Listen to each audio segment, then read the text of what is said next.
Hey everybody, how's it going? Josh here, and today we're going to talk about the Eternals. Now, as you could probably tell by the title, we're more specifically talking about the Asgardians and the possible connection that the Asgardians may have in the MCU with the Eternals race. And this is actually something that's going to be really interesting because if they do decide to tie this all in together, it definitely would really kind of further expand the MCU cosmic size-wise, more so than we ever thought we would even go. I mean, it's interesting because Kevin Feige said that the Eternals movie will take place a millennia in the past, and there's a lot of beings, a lot of races that we know existed a millennia ago, and one of them is the Asgardians, amongst others such as the Dark Elves. You know, there's room there to make a connection, and while the Asgardians are obviously not the Eternals in the comics, we've seen multiple times already in the MCU that they're not afraid to bend things, change things, and basically remake things in whatever way they want. The first thing that was really interesting to me was in Thor Ragnarok, Odin hinted very strongly that the Asgardians do not originate from what we know as Asgard. He basically kind of hints that, Asgard's just kind of where people are. It's not where we come from. Now, people can be born in Asgard, but you're not from Asgard. Like, the first Asgardian did not grow out of Asgard. And that was really interesting to me because really before that, I don't think anyone really thought of that before.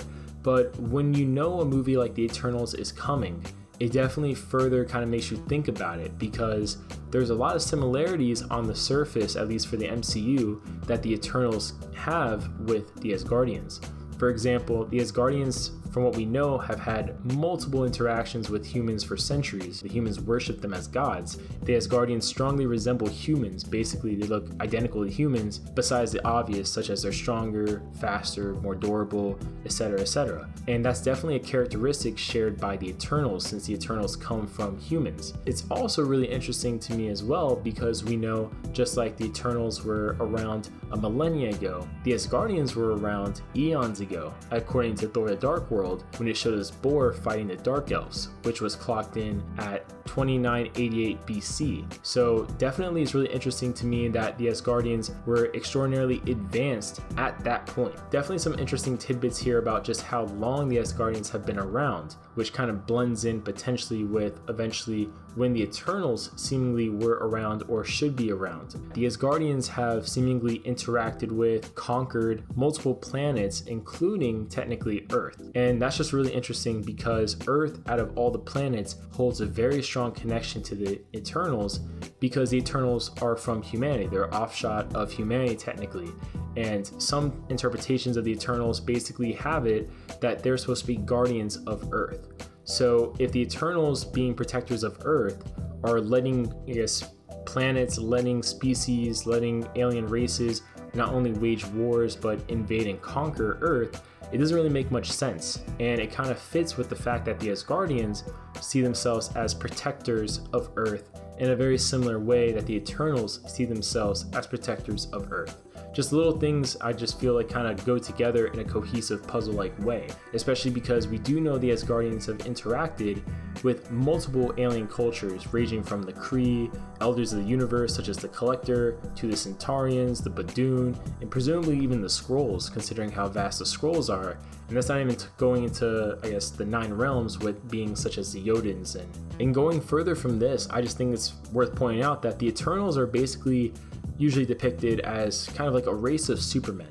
So it's kind of weird that they would just, as powerful as they were, kind of just die off and disappear. Thanos, for example, was a deviant, which isn't necessarily a normal Eternal like Icarus, for example, but Thanos and the deviants didn't die off like a millennia ago. I mean, it looked like, Thanos was not super old. If he wasn't that old, that means that the deviant race didn't die and the planet Titan didn't really die that long ago, probably no more than 100, 200 years ago, you could argue, in MCU timeline wise. It's definitely really interesting to me that if Thanos' race, the Deviants, were around that long, why wouldn't the Eternals race also be around a similar, time wise? The only thing I could think of is that either the Eternals became the Asgardians, basically, the Asgardians are the descendants of the Eternals. And this would actually explain a bunch of things, obviously how the Asgardians are so powerful the way they are, especially certain beings like Thor and Odin, especially in Hela as well.